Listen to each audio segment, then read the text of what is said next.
Hello guys, welcome to my channel. This is your నివేదిక Sagar. So ఈ blog వచ్చేసి నా ఈవినింగ్ రొటీన్ అనమాట. నాకు షిఫ్ట్ అయిపోయాక నా ఈవినింగ్ రొటీన్ అనమాట. ఇంట్లోకి రాగానే ఇల్లంతా క్లీన్ చేసుకొని అలా కిచెన్ రూమ్లోకి ఎంటర్ అయిపోతాను అనమాట. ఎంటర్ అయిపోగానే ఇంకా అంతా అక్కడే ఉంటాయి అనమాట. ఎందుకంటే ఆఫ్టర్నూన్ లంచ్కి వచ్చేసి తినేసి వెళ్ళిపోతాం కాబట్టి ఇంకా తొందరలో ఎక్కడిదక్కడే పెట్టేస్తాము. ఇంకా అదంతా సర్దుకొని మెల్లగా అవన్నీ బోలని అందులో వేసుకొని అంతా సర్దుకొని డిస్పోజెస్ చేసుకునేసరికి టైం అయిపోతుంది. ఇంకా అలా అవి తోమేస్తూ ఒక సైడ్ టీ పెట్టుకున్నాను అనమాట. అవి అయిపోయేలోపు టీ అయిపోతుందని అలా అవి అయిపోయిన తర్వాత టీ తాగేస్తానమాట.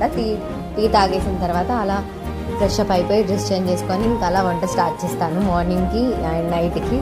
ఎందుకు మార్నింగ్కి కూడా నైట్ ప్రిపేర్ చేస్తామనంటే ఇంకా మార్నింగ్ నాకు అవ్వదు, 7 వరకు షిఫ్ట్లో ఉండాలి కాబట్టి 5:30 లేజీ వీళ్ళంతా క్లీన్ చేసుకొని పూజ చేసుకొని రైస్ చేసుకొని టిక్కీ చేసుకొని టీ కాఫీ తాగేసరికి ఇంకా అక్కడికే టైం అయిపోతుంది. ఇంకా టైం సరిపోదు, ఇంకా డైలీ 10 minutes అలా లేట్ అయిపోతుంది. సో ఇంకా అలా అయిపోయింది అనమాట. ఇప్పుడైతే డిస్పోజెస్ అయితే అయిపోయినాయి. ఇంకా అలా ప్లాట్ఫారం క్లీన్ చేస్తున్నాను. అప్పటి వరకు మన టీ కూడా రెడీ అయిపోయింది అనమాట.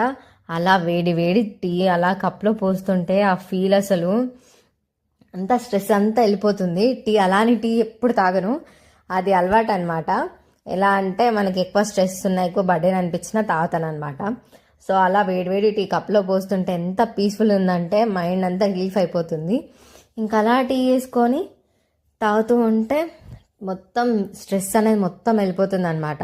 చక్కగా నాకు టీ నేను హ్యాపీగా ఎంజాయ్ చేస్తున్నాను. నాకైతే టీ తాగడం అంటే నేను మంచిగా ఎంజాయ్ చేస్తూ తాగుతాను అనమాట. ఒక్కదానికి ఇంత టీ ఎందుకంటే మా హస్బెండ్ వస్తాడు, తనకి టీ అంటే చాలా పిచ్చి. ఖచ్చితంగా పర్ డే 3 times తాగుతాడనమాట. ఎందుకంటే తను చేసే వరకు అంత హార్డ్ ఉంటుంది. సో ఇది వచ్చేసి మన ఈవినింగ్ రొటీన్ అనమాట. Thanks for watching my video. Please subscribe my channel. మీ ఈవినింగ్ రొటీన్ ఎలా ఉంటుందో నాకు కామెంట్ బాక్స్లో కామెంట్ చేయండి. Bye bye.